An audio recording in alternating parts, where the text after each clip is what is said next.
Subscribe to our YouTube channel and press the bell icon to get the latest updates. वानर राजा बलि किष्किंधा का राजा था। सुग्रीव उसका छोटा भाई था। बाली को यह वर प्राप्त था कि आमने सामने की जब भी लड़ाई होगी तो दुश्मन की आदि शक्ति उसके पास आ जाएगी। उसके खुद की शक्ति भी बहुत थी, वो बहुत शक्तिशाली था। इस वजह से कोई भी दुश्मन उसको हरा नहीं पाता था। एक बार बाली संध्या बदन के लिए बैठा हुआ था तो रावण ने भी पीछे से आकर उसको मारना चाहा। बाली ने उसी टाइम उसको कांख में दबा लिया और पूरी दुनिया का चक्कर लगाया। बाद में रावण ने मित्रता की दुहाई दी और दोनों मित्र भी हो गए थे। बाली ने रावण को मित्रता भी स्वीकार कर ली थी, परंतु एक ऋषि ने बाली को श्राप दिया था। ऋषि मुख्य पर्वत के ऊपर अगर बाली कभी भी गया तो उसकी मृत्यु हो जाएगी। क्योंकि ऋषि मुख्य पर्वत पर वो ऋषि तपस्या कर रहे थे तो बाली ने किसी जानवर की हत्या करके उस पर फेंक दिया था। तो ऋषि ने क्रोधित होकर उनको इल्जाम शराप दिया था। एक बार मायावी ने बाली को युद्ध की चुनौती दी।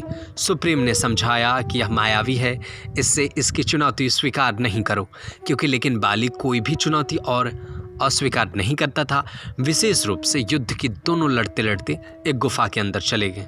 बाली ने सुग्रीव को बोला, तुम गुफा के अंदर भी बैठे रहो जब तक मैं वापस ना हो। काफी दिनों बाद एक मोटी धारा निकली और चित्कार की आवाज सुनाई दी। सुग्रीव को लगा कि बाली की मृत्यु हो गई। उसने सोचा माया भी बाहर आकर फिर बाकियों की हत्या करेगा, नरसंहार करेगा। तो उसने एक बड़ा पत्थर गुफा के द्वार पर रख दिया और आकर उसने सबको बताया। बाली की मृत्यु हो गई। लोगों ने सुग्रीव को किष्किंधा का राजा नियुक्त कर दिया। कुछ समय पश्चात बाली और पत्थर उठाकर जब वापस आया तो उसने देखा कि हसन पर सुग्रीव बैठा हुआ है। वो बहुत क्रोधित हुआ। उसने सुग्रीव को लात मारकर हटा दिया और उसके पत्नी रूमा को भी अपने कब्जे में कर लिया। सुग्रीव मृत्यु भय से डरकर ऋषि मुख्य पर्वत पर जाकर बैठ गया, क्योंकि बाली वहां नहीं आ सकता था। आते ही उसकी मृत्यु हो जाती। जब सीता हरण हुआ तो उसके पश्चात राम जब सीता को खोज रहे थे तो ऋषि मुख्य पर्वत की तरफ पहुंचे। वहां पहले उनकी हनुमान से भेंट हुई। हनुमान की उनकी मित्रता सुग्रीव से कराई। जब राम को सुग्रीव के ऊपर अत्याचारों का पता चला तो उन्होंने सुग्रीव को वचन दिया कि वो बाली की हत्या अवश्य करेंगे। परंतु सुग्रीव को विश्वास नहीं हो रहा था कि राम में इतनी शक्ति है वो बाली को मार सके। सुग्रीव ने बोला, यह पेड़ है, जो भी व्यक्ति एक बाण से अच्छे पेड़ों को गिरा सकता है वही सुग्रीव बाली की हत्या कर सकता है। राम ने 7 पेड़ों को एक ही बाण से गिरा दिया तो सुग्रीव को विश्वास हो गया राम बाली की हत्या कर सकते हैं। इसके पश्चात सुग्रीव ने जाकर बाली को युद्ध के लिए ललकारा और राम ने पीछे से उसका वध करने का निर्णय लिया। लेकिन दोनों भाई इतने ही मिलते जुलते थे, राम निर्णय नहीं कर पाए कि कौन बाली है और कौन से ब्राह्मण ही नहीं चल पाए।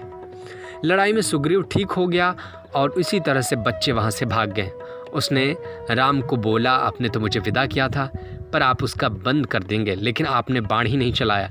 राम ने बोला, दोनों भाई एक जैसे थे, मैं बाण चलाता गलती से लग जाती तो क्या होता। अगले दिन फिर सुग्रीव को एक लाल फूलों की माला पहनाकर राम ने युद्ध के लिए भेजा। और जब दोनों भाई युद्ध कर रहे थे तो पीछे मुड़कर राम ने बाली का बाकिया मरने के पहले बाली ने राम को पूछा कि मेरी तो आपसे कोई दुश्मनी भी नहीं थी, आपने मुझे क्यों मारा? दूसरी बात, आप तो इतने वीर हैं, वीर होकर भी आपने छुप कर क्यों मारा? आमने सामने की लड़ाई ने मरते राम ने कहा कि तुमने जो सुग्रीव के ऊपर अत्याचार किया उसी के लिए मुझे ये करना पड़ा, और जंगली पशुओं का वध हमेशा छुप कर से ही किया जाता है। परंतु उन्होंने बाली को यह कहकर कहा कि तुम इस कार्य का बदला तुम मेरे अगले अवतार में ले सकते हो। जब अगला अवतार हुआ राम का कृष्ण के रूप में, उनकी जिस बहेलिया की तीर से मृत्यु हुई वो असल में बाली ही था। बाली की मृत्यु के बाद सुग्रीव राष्ट्रीय स्थान पर बैठा और बलि के पुत्र अंगद को युवराज घोषित किया गया। Subscribe to our YouTube channel and press the bell icon to get the latest updates.